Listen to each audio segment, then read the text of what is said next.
Hello everyone, my name is Ankita Rai, Faculty of Botany and Aspiring Careers. पिछले lecture में हम लोगों ने रेस्पिरेशन इन प्लांट्स का पूरा इंटायर टॉपिक कंप्लीट कर लिया था and we have also discussed कि हम लोग नेक्स्ट लेक्चर में, that means in the next lecture we will be discussing with an entirely new chapter which is the chapter 6th of class 11th and that is anatomy of flowering plants. So anatomy of flowering plants में हमारा एक term आता है which is called anatomy and this anatomy is basically the internal structure of an internal organization and functional organization, or we can say the internal structure of a plant body को हम anatomy बोलते हैं. Plant body में externally दो terms होते हैं, one is anatomy and the other is morphology. Morphology जो होता है that actually deals with the characteristic features that are present in the external और outside, that are visible outside the plant body में जो हमें features दिखते हैं, जैसे रूट्स हो गए, शूट्स हो गए, देन फ्लावर्स हो गया, फ्रूट्स हो गया, बड्स हो गया, लीफ हो गया. So these are the external features that we can visually see with our eyes, right? So जो externally visible चीज़ें होती हैं, those are called the morphology or morphological features of a plant body. And in terms of उसी का just opposite is called the anatomy. Anatomy is actually a feature of a characteristic feature of a plant body where we study about the internal organization. जब हम internal organization and functional organization of the plant body से deal करते हैं, so that is called as anatomy. तो जब हम anatomy की बात करते हैं तो एनाटॉमी में internal structure is actually the portion that is contained in the tissues और that comprises the tissues of the plant body. तो इसमें कितने तरीके के सेल्स या कितने तरीके के कौन कौन से टाइप ऑफ टिश्यूज़ होते हैं, कौन से कंडक्टिंग टिश्यूज़ हैं, कौन से ऐसे टिश्यूज़ हैं जो मैकेनिकल स्ट्रेंथ या सपोर्ट प्रोवाइड करते हैं, सो उनका किस तरीके से प्लांट बॉडी में अरेंजमेंट होता है, that actually comes under anatomy. So we can define anatomy as, so this is a study of the internal structures and functional organization in a plant tissue. Now these internal structures are actually the structures that are related or to the functional organization that is related to the tissues. So when we talk about tissues, tissues are actually, the definition of tissues is actually the group of cells which are similar, that have a common origin and having a similar function or performing a similar function is called as tissues. तो plant के जो tissues होते हैं they have been broadly divided into two different types on the basis और on the basis of their ability और capability of cell division. तो cell division के capability पर प्लांट का जो टिश्यूज़ होता है वो हम बेसिकली दो कैटेगरीज में डिवाइड करते हैं. One is the meristematic tissue and the other is the permanent tissues. So on the basis of their ability of cell division, the plant tissues are broadly categorized into two types. One is the meristematic tissue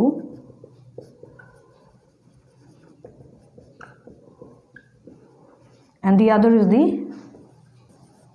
permanent tissue.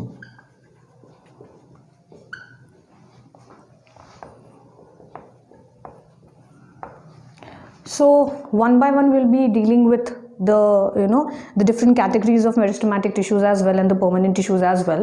So we'll start with the meristematic tissues. Meristematic tissues वो tissues होते हैं that have the capability of division, और ये एक ऐसे tissues होते हैं that after getting divided, or the cells of such tissues after getting divided will perform a particular function.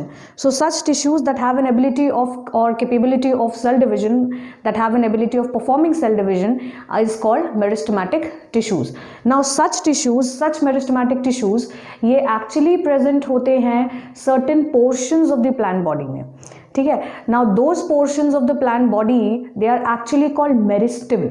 तो क्योंकि ये मेरिस्टेमेटिक टिश्यू है तो मेरिस्टेमेटिक टिश्यू, मेरिस्टम एक रीजन होता है प्लांट बॉडी में. There are two regions of the meristematic zones और मेरिस्टम प्लांट बॉडी होता है.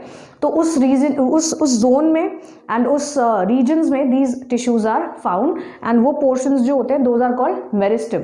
सो first of all we'll be dealing with the meristematic tissue and then we'll be dealing with the categories of permanent tissue.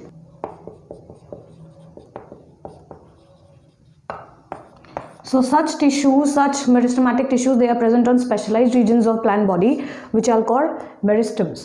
Now ये जो meristems होते हैं, these meristems can be of two type. It can be either root apical meristem or it can be either the shoot apical meristem. ये ram या sam दो तरीके का हो सकता है. So these meristems, so if this meristem is present in the apex or on the apex of the root, so that will be called as, तो अगर ये apex of root में present होगा, so that will be called as ram, which is root apical meristem, and if it is present in the apex of shoot, then it will be called as shoot apical meristem or sam. Now ये तो regions हो गए जहाँ पे localized होते हैं.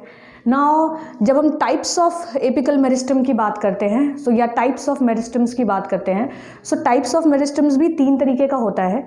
It can be either apical meristem, it can be either intercalary meristem, and it can be either the secondary और lateral meristem. Now apical meristem, ये जो मैंने आपको बताया, apical meristem का already मैंने ये दो parts आपको बता दिया है, which is root apical meristem and shoot apical meristem. Now we'll be dealing with the other two portions.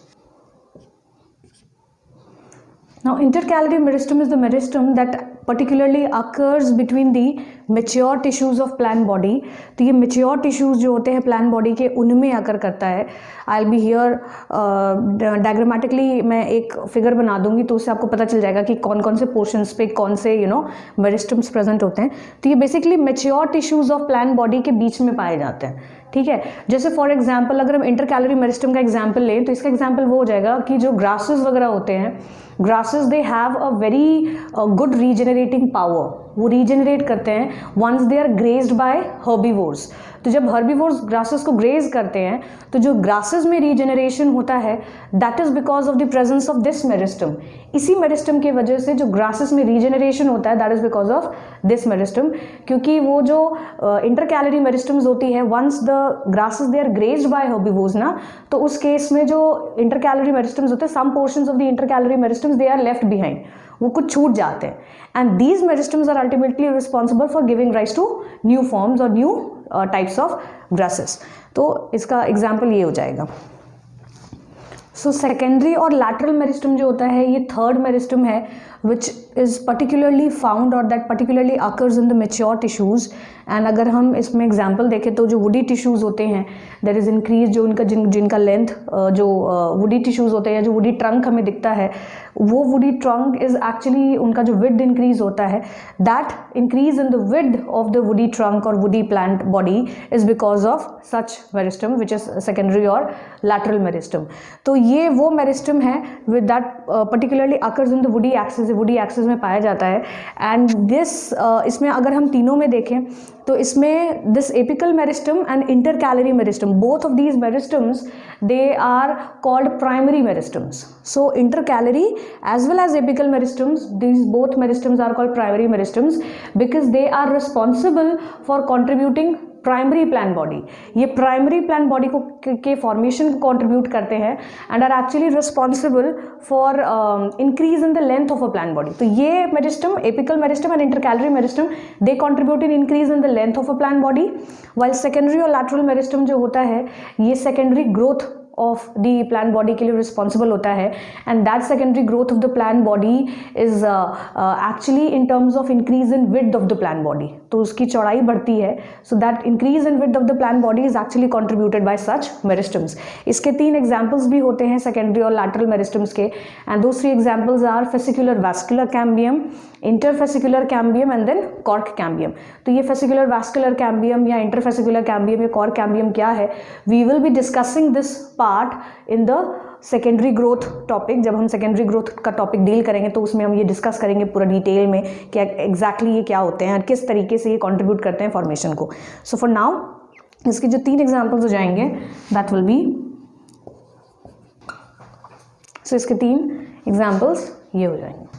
सो ये वो पोर्शंस हैं अलग अलग प्लांट बॉडी के, जैसे for example if you consider a typical plant part, तो इसमें एपेक्स पर क्योंकि ये प्रेजेंट है पॉइंटेड शेप का होता है, so this is called apical meristem. It can be either RAM और सैम. इंटरकैलरी मेरिस्टम जैसे कि मैंने बताया था कि बिटवीन द मेच्योर टिश्यूज अगर करता है तो ये मेच्योर टिश्यूज के बीच में एकदम बीचों बीच पाया जाता है. And this also is responsible for contributing the growth, primary growth of the plant body. Secondary और lateral meristem जो होता है, this is actually responsible for increasing the girth. ये girth increase करने के लिए responsible होता है. So this apical as well as intercalary meristem both are responsible for contributing primary plant body formation.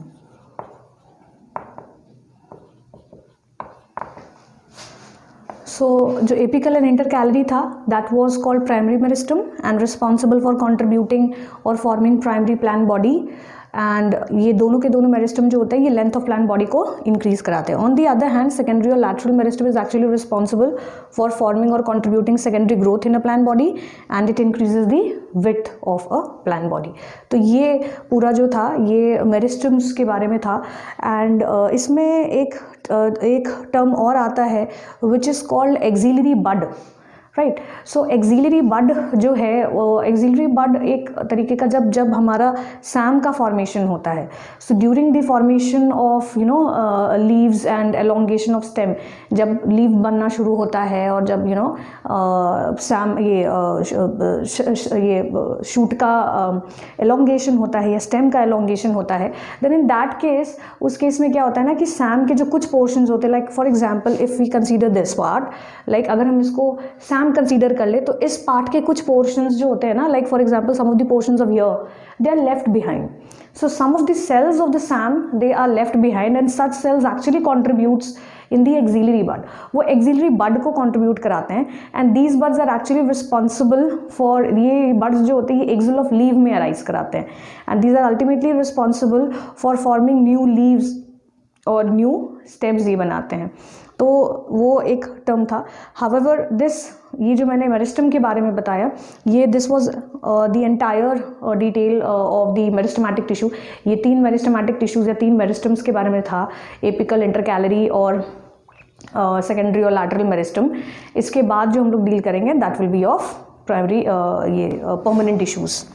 तो मेरिस्टमैटिक टिश्यूज़ का हम लोगों ने ऑलरेडी देख लिया कि 3 तरीके के मेरिस्टम्स होते हैं on the basis of the presence और एब्सेंस ऑफ मेरिस्टमैटिक टिश्यूज़ जो कि अलग अलग प्लांट बॉडी या अलग अलग regions of the plant body में पाए जाते हैं. Now will be dealing with permanent tissues.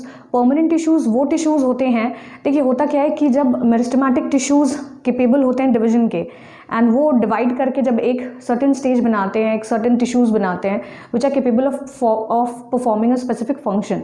Alright. Meristematic tissues on continuous divisions के बाद लगातार जब वो डिवाइड करते हैं ना तो वो एक ऐसे स्टेज में चले जाते हैं जहाँ पर वो नॉन डिवाइडिंग स्टेट में चले आते हैं. Now at that non dividing stage they become specialised and mature enough to perform a specific function. वो उस स्टेज में आ करके नॉन डिवाइडिंग स्टेज में जब आते हैं from transition from meristematic stage to permanent stage, तो जब उस ट्रांजिशन स्टेज में या उस स्टेज में जब वो आएंगे so that ultimately results into their ability or capability to perform a specific function. So such tissues which have lost the ability of division and are mature and capable enough to perform a specific function, उसको हम बोलते हैं permanent tissues. तो ये permanent tissues कहीं ना कहीं meristematic tissues के लगातार division से ही arise करते हैं and have ultimately lost the ability of division. Now these permanent tissues they can be of 2 types. ये भी 2 तरीके का होता है. एक सिंपल परमानेंट टिश्यू होता है और एक कॉम्प्लेक्स परमानेंट टिश्यू होता है.